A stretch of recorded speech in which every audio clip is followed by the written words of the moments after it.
you to each of you for taking the time to be here, for submitting your testimony, and for continuing to work on these issues to protect children in the virtual space and to rid the virtual space of CSAM. And Ms. DeLon, as you know, my Report Act was signed into law by President Biden last year. And of course, that increases the time that you all can hold information from 90 days to a year. And it also requires the social media platforms to report to you when there are bad actors and when CSAM is present. And I was listening to you talk just a few minutes ago. We have heard that there are increases in reports to you all, but pick it up from there for me and build out with the increases in reports to the cyber tip line. Let's look at what has happened, how law enforcement is responding, how we're being able to get these cases prosecuted. Thank you, and thank you for your leadership, Senator, on the Report Act.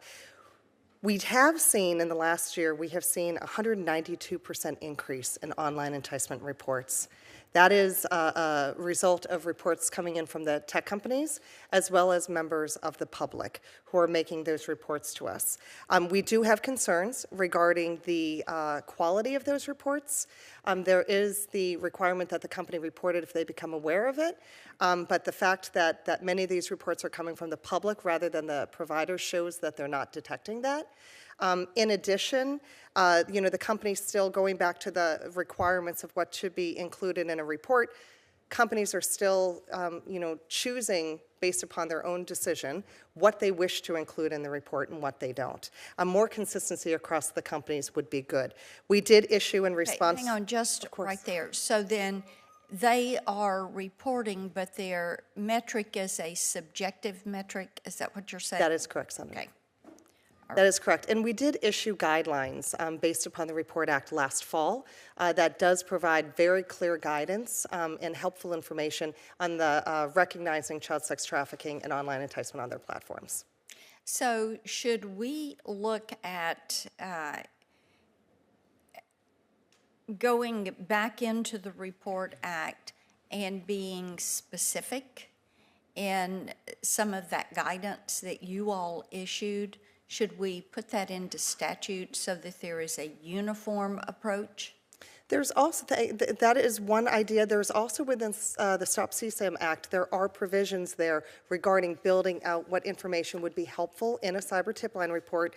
If the report is being made, then there is a belief that a crime has occurred. At that point, provide the information that's necessary to identify the child and identify a possible offender. Okay.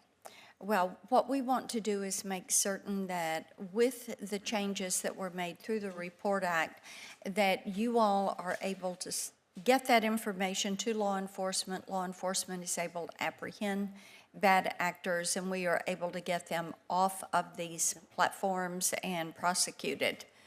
So we would appreciate that. Mr. Tanago, I appreciate the work that IJM has done in fighting human trafficking. And one of the things that we have discussed, some of us have discussed, is the need to have a national, uniform, national human trafficking database. And as you know, Senator Klobuchar and I have introduced the legislation that would establish that, so that we have a way to pull this information together, and then we're able to actually see what is happening, what trends are happening, and get a full picture of what is taking place in the 50 states. So I want you to talk for just a minute about why it is important to have that data from each of the states and collectively be able to review that. Well, thank you for that question, Senator Blackburn. I think it's essential And in fact, in all of IJM's programs, we always conduct a baseline study to measure the prevalence of the crimes that we are combating at the start of our program and then again at the end of our program. And 9 out of 9 times, we have been able to measure a reduction in the prevalence of violent crimes.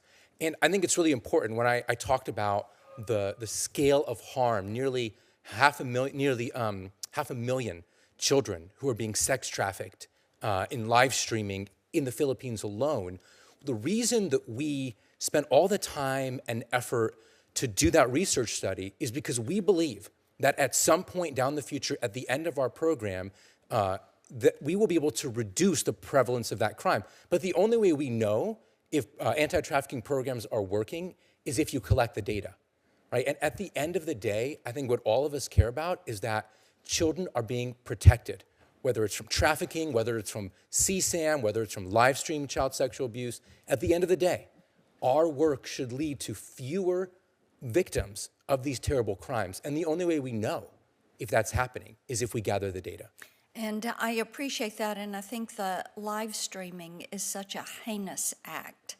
And being able to curtail that and to apprehend those individuals is going to be an important part of what we do. Thank you, Mr. Chairman. Thank you, Senator Blackburn. Thank you for your tremendous leadership on this issue. Let me now call on the ranking member if he's ready for any statement he might want to make and then for his questions.